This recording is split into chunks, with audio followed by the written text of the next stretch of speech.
I think that they're obsessed with it because they want to embarrass President Trump. Believe me, President Trump doesn't need any help embarrassing himself.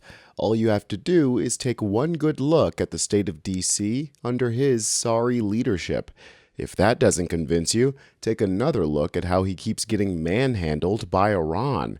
And of course, MAGA can't handle that reality, so they have to hit their favorite panic button and blame the left. Trump tweeted today, "Many people have been arrested having to do with the disgraceful vandalism of our beautiful reflecting pool," he alleges. They took some sort of knife or blade and put a 250-foot-long gash into the beautiful facade of what took so much work, competence, and money to complete. They also poured corrosive and destructive chemicals into the pool.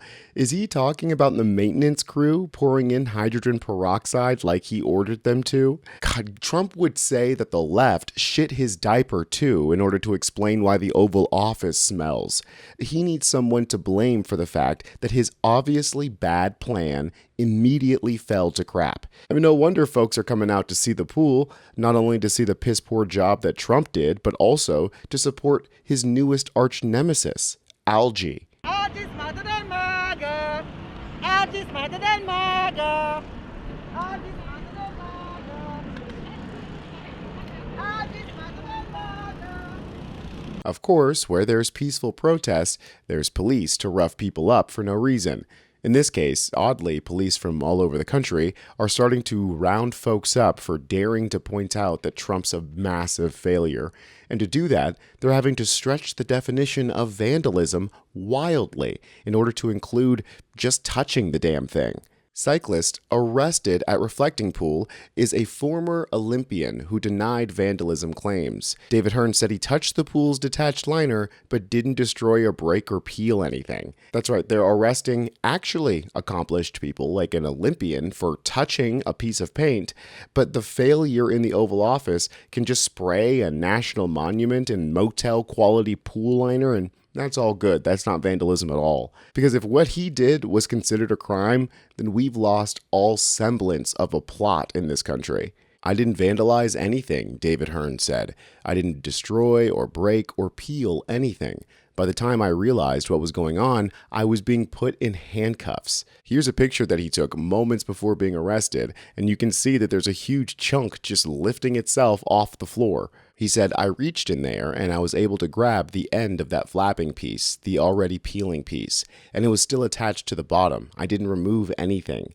Apparently, it's vandalism to touch a loose piece of paint, but what Trump did to the East Wing and the ellipse for his UFC fight, that's all good. Now that they're losing this battle against single-celled organisms, MAGA is trying to take their ball and go home. They're saying, who cares? Why is the left going on and on about the pool as if they forgot that they were the ones who made this reflecting pool a synonym, a representation of Trump's entire presidency as a whole? You do not have to settle for a decrepit, dirty, disgusting capital. You can have things like this in the golden age. With the new president, you can actually have a bright new brand pool that doesn't look like this under Obama, filled with algae and filled with dirt. This is what our country looks like, spick and span, completely cleaned up, because we actually have a president who keeps his promises. What a novel concept. They were the ones trying to make a big deal about the algae blooms during Obama's years.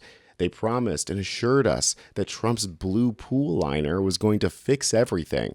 And when it didn't, they tried to lie and say, well, nuh-uh, there is no algae bloom, actually. And I do want to show you, this is the output from what's going on over there, and you can see it is clearly green. This is the water that the federal officials are saying is absolutely clear and perfect at this point. It very clearly is not. In reality, we just got scammed. The scammer-in-chief only has contacts with other scammers, so when he said he had a pool guy, this is who he was talking about.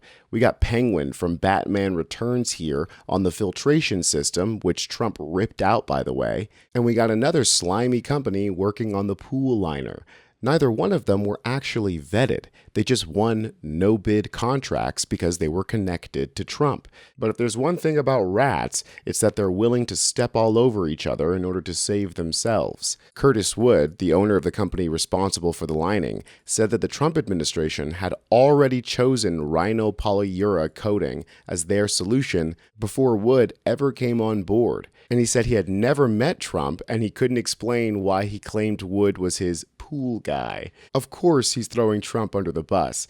And using rhino spray, which is what they use to line pickup truck beds in order to seal a 6 million gallon pool, it's so idiotic and divorced from reality that I can believe his story that it was Trump's idea, which is why MAGA is so desperate to try to push everybody away from this story. I'm curious, are they worried about algae at the Taj Mahal?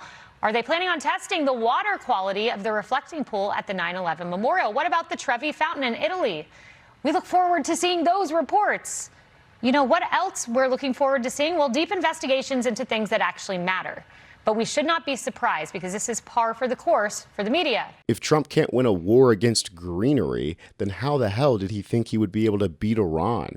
Ignoring the fact that there's absolutely zero justification for starting the war to begin with, Trump's surrender is only causing more dissonance inside of the tiny minds of MAGA, since they're the ones getting misinformation fed straight from the top. As you guys know, one of the things the president has set us out to do as a high priority is to open the straits. That's now happened. We actually got 16 million barrels of oil out of the Straits of Hormuz yesterday. That is a record going back to even before the conflict started.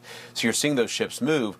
Okay, first of all, not only is 16 million gallons of gas not nearly enough to put even a dent in the massive deficit that their war started, but also it's just not true that the strait is open.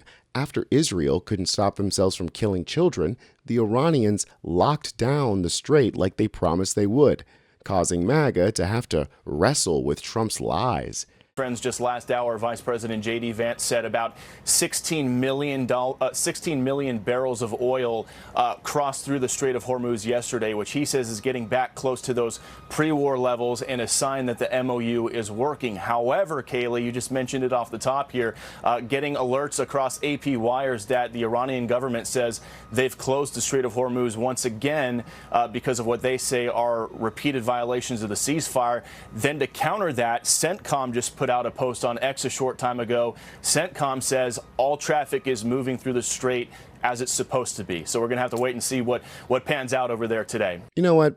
I'm going to err on the side of the military that doesn't lie from the depths of their bowels and out through their teeth. Iran says that they have again closed the Strait of Hormuz until the U.S. can get our belligerent so-called allies, Israel, to stop bombing innocent people. If they ever do that, you'll be the first to hear about it right here on U.S. Democratic Socialists. I'm Tony Hinderman, and I'll catch you next time.